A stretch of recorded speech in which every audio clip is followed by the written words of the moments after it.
For those that don't know, the advertising industry is just ripe with bans and restrictions. What gets us banned? Why do people get banned? Exaggerated claims when you are offering a service or product, but you just exaggerate that claim a little bit too much in your advertising copy or your headline or your image or your video, the platform is having a bad day.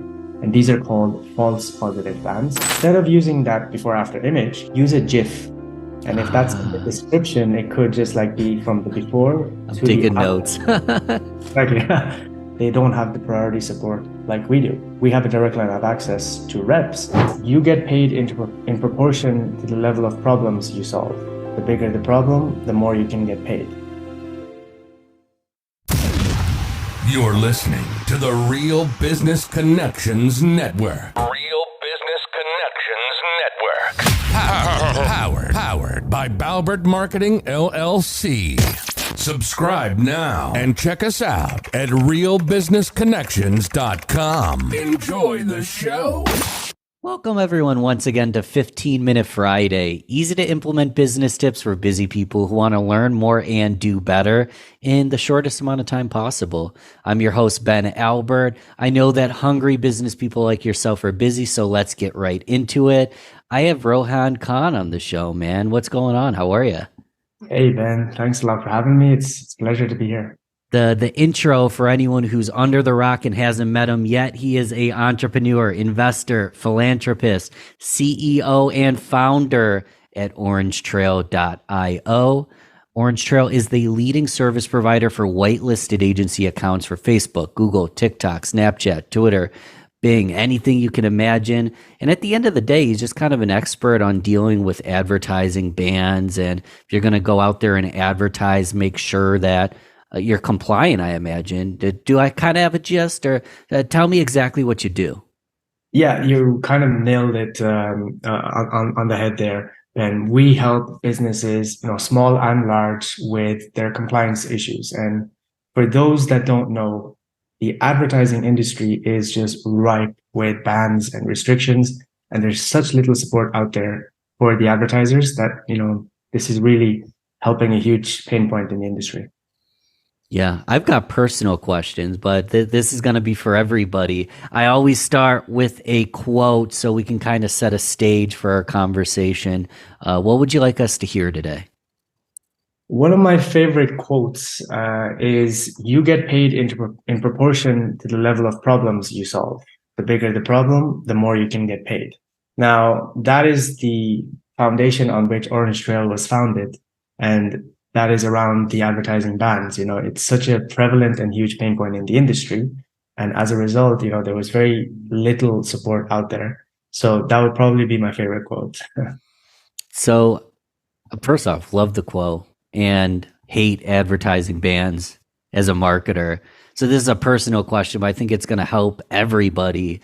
Like, how does someone get banned? I know that if you're promoting a job or a house, you need to follow certain compliance things. But other than the stuff we might already know, like what gets us banned? Why do people get banned? Yeah, it's a great question. And a lot of people just don't have the time to be reading the policy guidelines. There's huge sheets of policy and nobody reads the fine print. One of my friends, Erica, she's like, "I read the fine print, so you don't have to." She does it for travel and stuff. But, when it comes to advertising, people are spending millions and millions of dollars on ads, but they just won't take an hour to read through the policy guidelines. So a lot of the reasons why someone might get banned are genuinely they're generally on the policy level. So exaggerated claims when you are offering a service or product, but you just exaggerate that claim a little bit too much in your advertising copy or your headline or your image or your video. That's a common one. And that's one that the platforms have a crawl tool that scan your ads, scan your landing pages, and they automatically just ban based on that. That's one.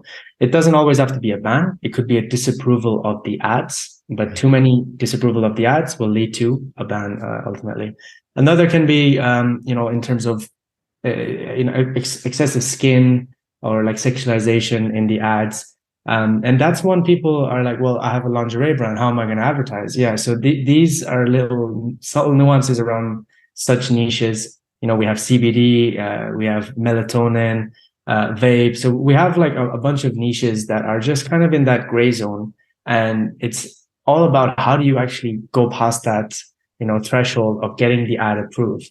And that's where we kind of come in. We have, ex-Meta employees that work for us now when they were laid off. They have deep compliance knowledge. They'll audit everything from your ads, your copy to your landing page and show you exactly where subtle nuances are that might be getting you disapproved. Images such as before, after on a landing page. It's unrealistic expectations. It's setting unrealistic goals. And I would understand if sometimes these before after images are standard, but you'll see, on some marketers' landing pages where it's an old woman and then it's a young woman. It's like, well, buy this cream. So it's a bit pushing the boundaries, I would say. And that's why people get banned. But one final reason also why people get banned is just the platform is having a bad day. And these are called false positive bans, where you may not have done anything wrong, but just because, the algorithm's glitchy or something's going on, an update, they can actually just restrict you for no reason. And you usually get that back, but the downtime is an opportunity loss. Yikes. I mean, people are investing good money into using this tool. I guess we better use the tool right. I know I need your help because I know it's nuanced and we'd have to look at the specific aspects. But for example, one of my clients is an esthetician, and a lot of her clients with body contouring and the all sorts of services ultimately get fantastic results. But if we post a before and after, Meta always denies it. Is there a workaround, or is it just never gonna work to show that before and after? Well, the before and after is it's one of those things. Even if it is a realistic image, the ads are being scanned usually by tools. And these are kind of algorithmic scanning tools, crawl tools, they're called, that, the developers have created. They can't differentiate between something that's realistic and something that's not. They say, well, okay, before, after, that's a no-go. One workaround we found, which is quite clever, is instead of using that before after image, use a GIF. And if that's in the description, it could just be from the before. I'm taking notes. Exactly. It's a subtle change, but it's a gradual and it's a video and it can go undetected. Obviously, for those listening out there, please don't be, those marketers that set the unrealistic GIFs, but try to keep it within the boundaries. Got it. No, that's a great tip. And there's a million, we're not at the end here, but I want more tips. How do people get deeper with you if they want more of those tips or someone to actually look at their ads and figure out what's going on? How do we reach out? Yeah, well, I mean, we're available on pretty much all the platforms. All you have to type in is OrangeTrail. The fastest way would be just to book a call. It's free. It's fast with our biz dev team. We have, account managers all around the world.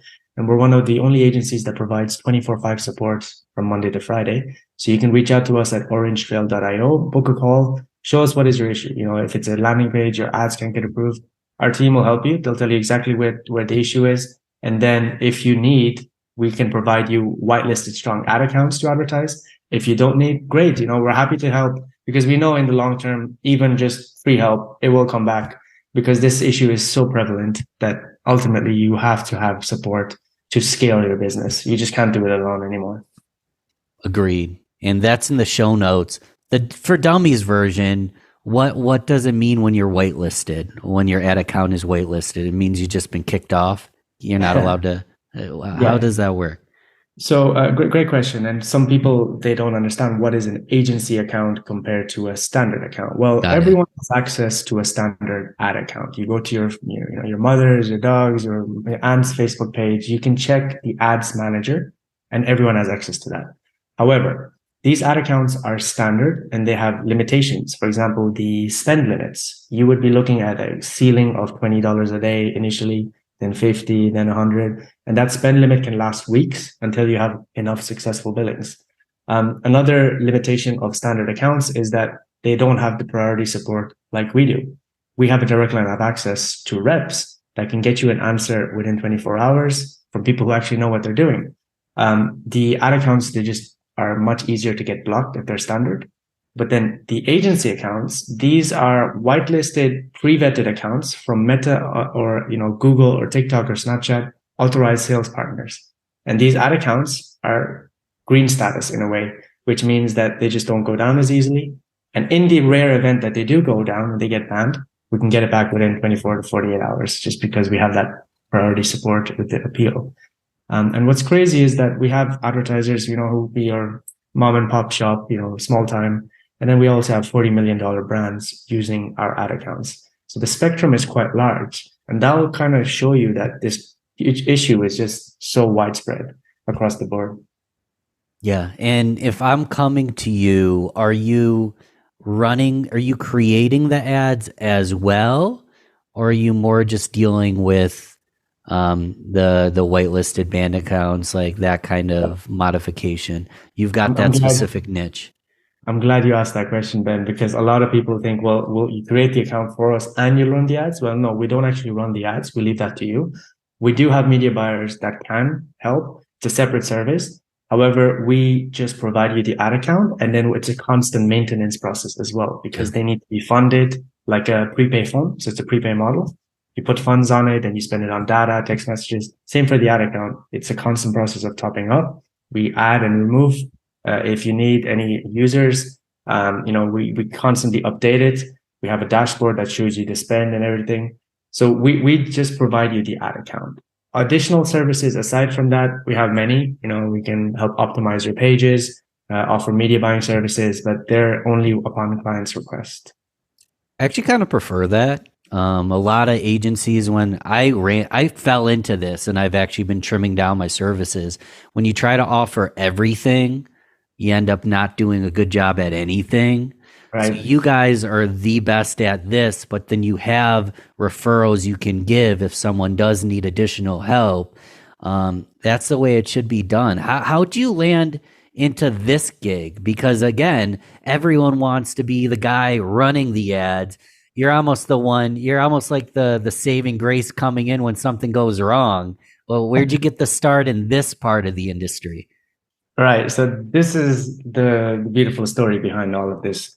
And it ties in hand with why I chose that quote, you get paid into proportion to the level of problems you solve. Yeah. I previously had an e-commerce brand, and this was like no ordinary e-commerce brand. It was one store replicated 9 times to make 10 total stores, and 9 of them were translated into different languages. So for example, I had my English store, then I had Germany, Sweden, France, Denmark, Norway, Turkey, Brazil, Spain. I had all of the unsaturated markets, same product line, same everything. It was in the sleep niche. I was selling memory foam pillows, silk pillow covers, masks, stuff like that. And this was a large brand. I think I scaled it up to around, there's multiple 7 figures, around 3 to 4 million. And around that time, I was getting banned left, right, and center. And these are pillows. Like, what is non-compliant about pillows? I realized what the issue was. In some of the ads, because these were special memory foam pillows, I would show like the cervical curvature of the neck, and it was like an X-ray. And then I looked in the policy guidelines, X-rays are not allowed. You cannot have any internal body, images. So I was like, wow, like this is such a pain point. I need to show that. If I don't show that, customers don't understand. This is a really important pillow because neck pain is so common, with sleep. So from there, I explored what are the options when we were getting banned about special type of accounts. And, it was just through years in the industry, spending millions on ads myself, that I got connected with the right reps. And from there, it was just a matter of putting pen to paper, and creating this agency where I realized it's a blue ocean. And for those listening out there who have read a marketing book now and again, you might see a common reference to a blue ocean. Blue ocean is when you see uncontested market space, an area where there's really not much competition out there. For example, there's thousands of email marketing agencies, thousands of ads agencies, but there's only a handful of agencies that provide what we do. Just simply because of the exclusivity of what you have to do to get those contracts in place, So that's kind of how it started, actually. After I sold my brand, we created this agency. Dude, you're a smart guy and you're just getting started. I had to raise my hand. I'm a marketer. I haven't spent millions on ads. I wouldn't even begin to tell someone exactly what they should do, especially they're in a problem scenario where they really need someone to come in and solve it properly. You mentioned y'all will just kind of go in and give someone a free consultation. call, like there's not really any strings attached to reach out, right? Absolutely not. And we even created an ebook, which took us a lot of time, a lot of research, Yeah. and we're giving it away for free. It's front and center on our website. We posted it in groups. And I'm a firm believer, if you give out value into this world, you will get it back at some stage. You don't have to expect it. It will just come to you. And that's just being a good person, just putting value into the world. I think too many people are, clawing at it. What can I have and what can I keep? Instead, if you just focus on providing value, it will come back to you in some way. And even if it doesn't, you change someone's life, you get good karma for that, I'm quite religious, so I do believe in helping others is probably one of our main purpose on this earth. So, it does come back to you in the end. And that's actually how we landed a lot of our biggest partners, by just providing value in the communities, Facebook groups, Discord communities, even just personal dinners, networks, stuff like that. A lot of them say, hey man, like let's partner. And we have 9-figure companies like Triple Whale, Georgia's, these huge companies, they're not partnered with us because we just hang out with them and we're like, hey, here's some value. Cool. Give us some back if you want. If not, great. Great way to run business. These aren't exact numbers. I joke all the time. If I give 100 and get 20, I am ecstatic. Then there's people out there that give 0 and get 3. They're like, oh, look, I got 3 and I didn't have to do crap. Dude, I'd rather give 100 and get 20 all day long. Just Amen. Love on people, help people. And that's what we're going to do at the end here. So we always give the listeners an assignment. It's a projection of me, honestly, reading books and learning, but not actually implementing anything. Like, this podcast is not going to be of value if we don't make a change. So what kind of homework assignment do you recommend someone does so they can actually get some momentum on what they learned about today? Yeah, let's tailor it all around the issue of problem and solution. Yeah, because not all the listeners are marketers, but everyone can benefit from these insights. Absolutely. So that quote is so universal that you could apply it to any single industry out there. And my assignment for any listeners out there would be, whatever line of work you're in right now, you're an accountant, you're, a taxi driver, whatever line of work you're in, think about an issue, a problem that is surrounding your industry, or like just commonly faced problem by people in your industry. And think about what are the current solutions out there. And think about how you can improve on that, or what is missing. Because look, you don't have to reinvent the wheel. You just have to improve it and put your own twist on it. So what I would, ask the listeners out there, if, they even care to do this, have a look at your industry, your line of work, look at what other people are doing, look at a problem, and then think about a solution that no one is doing well or hasn't thought about. And that could be your in. That literally, this one piece of just assignment, if you do it well enough, could be a paradigm shift in your life. And you could be the first person to actually offer the solution. And which can then lead to uncontested space, because remember, no one else is doing it. And if you do it well enough, people will start copying you. But by that time, you're so far ahead, it doesn't matter. You've got the lead. Dude, it's so be a problem finder and a problem solver, and you'll basically never be broke a day in your life if you can continue to solve problems.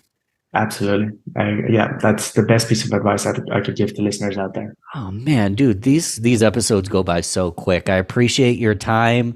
OrangeTrail.io, it's all in the notes. And thanks again for coming on, man. This was fun. Thanks a lot for having me, Ben. It's a pleasure.